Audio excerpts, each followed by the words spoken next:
Hello everyone, I'm Charlie Smith. And I'm Eddie Rahx, and you're watching Sweet Daddy's Monster Jam.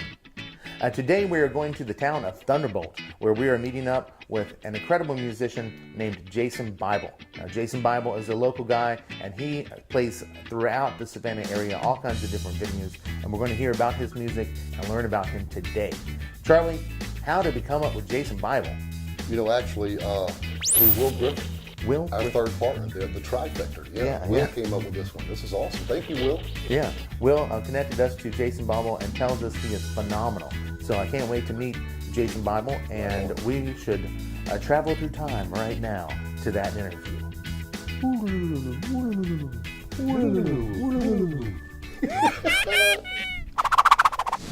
Jason Bible was born in Fort Worth, Texas, and has been a songwriter for 25 years.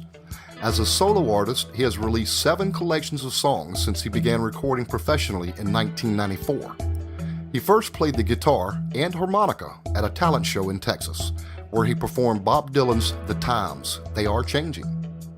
Jason plays piano, lap steel, bass, organ, omnichord, bouzouki, acoustic, and electric guitars. He studied sound engineering at the Dallas Sound Lab and has worked on both sides of the business. Through producing, recording, composing film music, and playing live for years, he has gained the experience needed to build a career in today's music business. I met with Jason at his home on Tualahe Island, and we talked about how he came to be a part of the Savannah scene. Hello, I'm Will Griffiths, and before we bring Sweet Daddy out, I just wanted to tell you a few things about Jason Bible. I've known Jason Bible for quite a while. He's a hell of a guitar player. We met at a bar I used to own called WG's on a very, very rainy night where he was reined in, so he had no choice but to meet me. Welcome to the Sweet View. Hey and welcome. I'm Charlie Smith, and sitting alongside of me is a well-known guitar player here in Savannah, Jason Bible. How you doing, Jason? Good, Charlie. How you doing? It's a pleasure to finally meet you, brother. It's been, I've heard a lot about you, heard a lot about your music, and I haven't had the chance to see it yet, but all that's in the makings. Let me ask you, where are you from? Fort Worth. Fort Worth, Texas. Oh wow, man! How long you been in Savannah? 16 years. What actually led you to Savannah, into the Savannah music scene? Well, initially I was living in Fort Worth in a little town called Colleyville when I was in Denton, Texas. Right on. And I was going to college, and things kind of hit the fan. I was in a couple bands, and things weren't financially going very well at all. So my folks had moved out here in '97, and cool. I spoke with them, and they said, come out to Savannah, see if you like it, pay some bills off while you're out here, and I did that, and I stayed. So right on. Well, you picked a good little town, man. A good little historic town. I love Savannah. It's a great awesome, place. Dude. When did you start playing music? 91. 1991. Yeah. I hear you, man. Tell me a little bit about the band. The Trainwrecks have been together about going on 11 years. On drums, we got Jeremy Hammonds. On dobro and B-Bender Telecasters, Stu Harmony. And then on bass guitars, Colin Motloff. And then I'm doing the vocals and lap steel and guitar. Yeah, the lineup's great right now. How would you classify y'all's sound in the Trainwrecks? Americana, cowpunk, alt country, rockabilly, rock and roll. Lately we've gotten a little heavier. What about your original music? Are you doing any CDs or anything right now? I've got a solo record I put out last year. Awesome. And then the Trainwrecks have 3 records out. And then there's a bunch of old cassettes and stuff that I've pressed in the past that are no longer in print. Where can we find the CDs at? You can go to iTunes or CD Baby or thetrainwrecksband.com. Where do you play out at?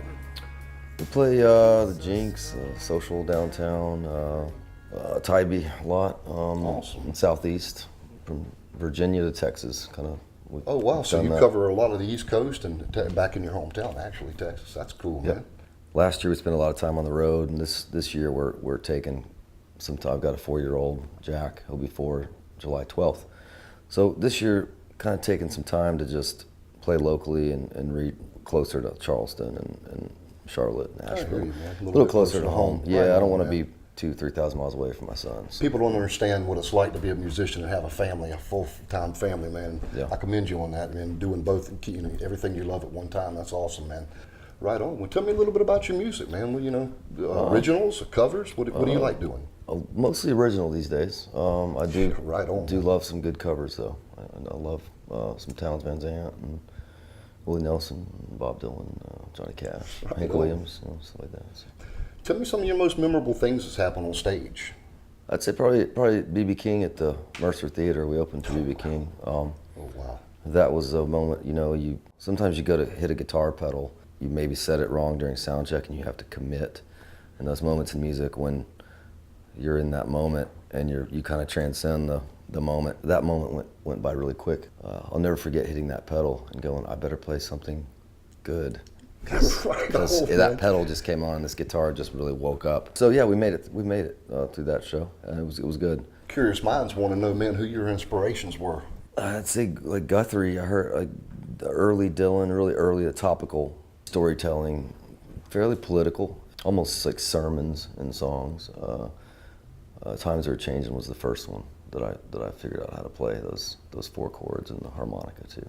When's your next upcoming gigs and where they're at? This Thursday, I'll be down at the River. If you go to jasonbiblemusic.com, that's got all the dates through July. All right, well, I'll look on that website, and you guys do the same thing. That way you can catch all of his shows and dates. Can you specify any of your favorite songs? I think my favorite song right now that I'm playing out that I didn't write is a song by Josh Ritter. It's a song called Folk Bloodbath. It talks about Delia and Steckerly, and Delia was actually from Yamacraw village. So that whole folklore started in Savannah. And I talked to Ray from Bottles and Cans told me that. And I didn't know that, man. All those folk songs about Delia. Delia was 20 minutes, 30 minutes. Man, that's a trip. Yeah, that definitely made a mark in American music. As far as your original music goes, are you the only songwriter in the group, or do you have others that pitch in as well? Yeah, over the records, we've all arranged and added bridges and parts, but I usually bring the core songs in. Stu's been writing quite a bit. Right now we've got a backlog of songs, outcuts from the last record and the new record that we're working on. We've got a list of, I think there's 15 on the desk that are ready. So cool, man. That's good. We just need to pick those 15 or 11 songs and get in there and do the same way. The last record we did in 3 days. How do you come up with writing your original music? There's very, very different ways. Sometimes they kind of arrive. Sometimes it's diligent, waiting, working, picking, typing, free typing. My buddy Dave Williams has co-written a lot with me over the years. He lives in Athens. He's a public defender.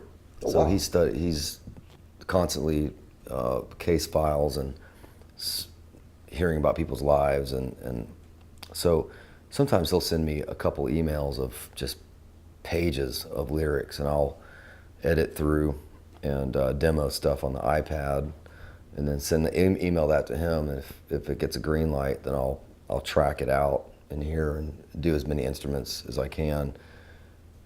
Bring that to the band or just save it in the computer. And a lot of those songs get just kind of cut once in the moment, because usually the best time to record something and capture that lightning in a bottle, if you can, on a microchip, is to right when you read those words and you pick up the guitar and you start playing, it seems like that raw, organic emotion tends to happen more so than if you plan it and make a list of songs and labor over all Let the it come naturally. pre-production for a year. Yeah, I like doing that. Even live, a lot of the stuff I'm doing live at solo shows, about 30-40% of the show is made up on the fly. And so I'm kind of just, I love doing that, because you start using the kick stomp and you get a mood going and you kind of start the music and just make up words. And sometimes you get a complete song you'll never remember and it's kind of gone. And there's something that's just, it's like something really good about that, knowing that it doesn't have to be recorded, it doesn't have to be captured. It just was in that moment, and you kind of driving home like, what was that one verse or chorus? Most of the time I don't remember them. As far as in your recording studio, what kind of software do you use? Right now over here at the desk I've got a Motu 896 HD. system. It's 8 tracks is the most I can do simultaneous, I guess. And then just some good preamps and a various assortment of microphones. But that's pretty much it. It's pretty basic project to semi-pro studio. You know, it works. You know, these days, once everything gets compressed to an MP3, as long as you get a clean take and it's intelligible and the story comes across, that emotion's there, the fidelity of the recording can be pretty rough. Some of my favorite recordings, like Sun House, and some of those my favorite stuff is just the rawest, crappiest sounding, you know, trunk recorder from, you know, Alan Lomax or somebody like that. You know. For people out there that want to learn how to record, what advice would you give them? I started with a 4-track cassette recorder, and I blew up 3 of those. Well, did you teach yourself how to record? In the beginning, yeah. Me and buddies in Texas would get together and just plug in stuff and see what worked. And then I went to the Dallas Sound Lab in Dallas in 99, 2000, which was, you know, where Stevie Ray Vaughan recorded. It was owned by a guy named Russell Whitaker. Yeah. And it was, you know, it was full studio A, B, C, and D, right. SSL consoles, and so I got exposure to cutting tape and splicing tape and, you know, tape machines, and I love that. I love that aspect of it. I'm definitely a gearhead. When, you know, I study the newest stuff that's out, but really anything that if you're starting out recording, a good microphone and a good instrument that's in tune is your best way to go. And a preamp that's a couple $100, you can get a pretty good one these days. I hear you. Well, listen, brother, I just wanted to tell you it's such a pleasure to meet you, and it's such a pleasure to do this video. Yeah. And we're looking forward to catching you live, man. So cheers. Peace and love and happiness, brother. You too, brother. Thank you. Wow, Eddie, what an interview, man. Thank you, Jason Bible. We appreciate you, man. Yeah, thanks, Jason, for being on the show. It's really great to have another awesome musician here on Sweet Daddy's Monster Jam. And next week, we are going to be joined by someone who is very, very close to Charlie. In fact, his very own son, Kyle Smith. Right on. And Kyle is a talented drummer in his own right. After all, it's in his genetics. And he's going to be sharing with us some talk about where he is headed in his musical career and the future of music in Savannah. And that's what we're talking about, local musicians up and coming. This guy is incredibly talented, and you're going to meet him next week. That's Kyle Smith. Right on. And until then, you know, we're going to be going out looking for other musicians. If you are a musician or know somebody who should be on this show, please give us a shout out at our Facebook page, Sweet Daddy's Monster Jam. Like the page, please. It helps us to get out the word and share the story of Savannah musicians. And join us next time when we will kick the bobo